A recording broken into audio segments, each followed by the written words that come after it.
এইবার সেই AI video আপনাদের সামনে রাখবো যা এই মুহূর্তে ভীষণ ভাইরাল হচ্ছে, যেখানে দেখা যাচ্ছে একদিকে বীরভূমের কেষ্ট অর্থাৎ অনুব্রত মণ্ডল তিনি বাঘকে জড়িয়ে ধরছেন, অন্যদিকে কাজল শেখ তিনি সিংহকে জড়িয়ে ধরছেন। ছবিটা একবার দেখুন।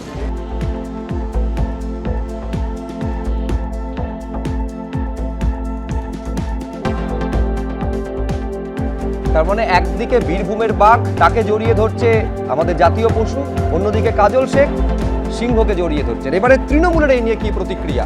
অরূপ চক্রবর্তী তিনি এই এআই ভিডিও রীতিমতন ভাইরাল হওয়ার পর, সামনে আসার পর তিনি কি বলছেন?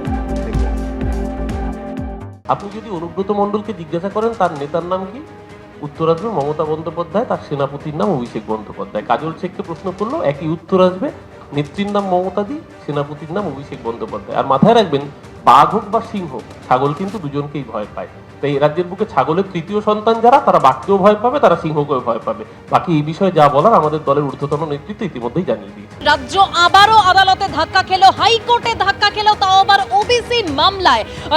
একদম এই ওবিসি মামলায় যেদিনকে অন্তর্বর্তী স্থগিতাদেশ দেওয়া হলো হাইকোর্টের তরফে, সেটা হলো এই কলেজ বিশ্ববিদ্যালয় যেদিনকে পোর্টাল খুললো সেদিনই এই ঘটনা। অর্থাৎ যার জন্য পোর্টাল এতদিন বন্ধ ছিল আজকে খোলার ঘোষণা করলেন ব্রাত্য বসু, সেদিনই আবার এই অন্তর্বর্তী স্থগিতাদেশ, যেখানে পড়ুয়াদের ভবিষ্যৎ একেবারে অনিশ্চয়তার মধ্যে পড়ে যাচ্ছে না, এই প্রশ্নটা সামনে আসছে। কিন্তু কেন এই ওবিসি মামলায় অন্তর্বর্তী স্থগিতাদেশ? আদালতের তরফে অর্থাৎ বিচারপতির তরফে যেটা বলা হচ্ছে যে আইন মেনে এই যে রাজ্য বিজ্ঞপ্তি দিয়েছে সেটা তৈরি করা হয়নি। 140টি জনজাতিকে নিয়ে রাজ্যের নতুন বিজ্ঞপ্তি, এবং সেই বিজ্ঞপ্তিতে আদালতের নির্দেশ অমান্য করা হয়েছে।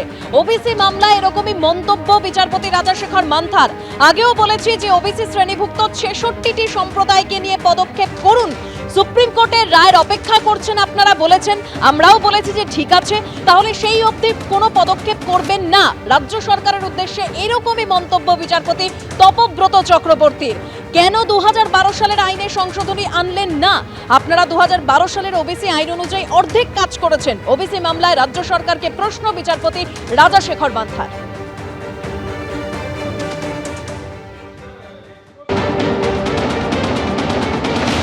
সার্ভেটা অ্যাবসলিউটলি সুপ্রিম কোর্টের যে জাজমেন্ট বা গাইডলাইন বা আইন মেনে যেটা সার্ভে করার কথা সেটা হয়নি, এবং 1.5 মাস সময়ের মধ্যে এতখানি একটা বড় কাজ করে দেওয়া হলো।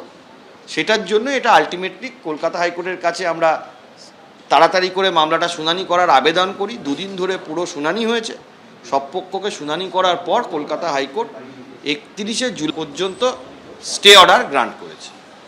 আর এই ওবিসি মামলায় রাজ্য যে ধাক্কা খেলো আদালতে, তা নিয়ে শুভেন্দু অধিকারী তিনি পোস্ট করেছেন। তিনি বলছেন উদ্ধত সরকারের বিরুদ্ধে বিচার ব্যবস্থার জয়, এবং তিনি আরো বলছেন যে মমতা ক্ষমতায় আসার সময় ওবিসিতে 20% মুসলিম ছিলেন, হিন্দুদের বঞ্চিত করে এই সংখ্যাটা এখন আকাশচুম্বী। রাজনৈতিক সুবিধাভোগীদের উপরেও আছে দেশের আইন, আজ এটা ফের মনে করিয়ে দিয়েছে আজ হাইকোর্টের নির্দেশ।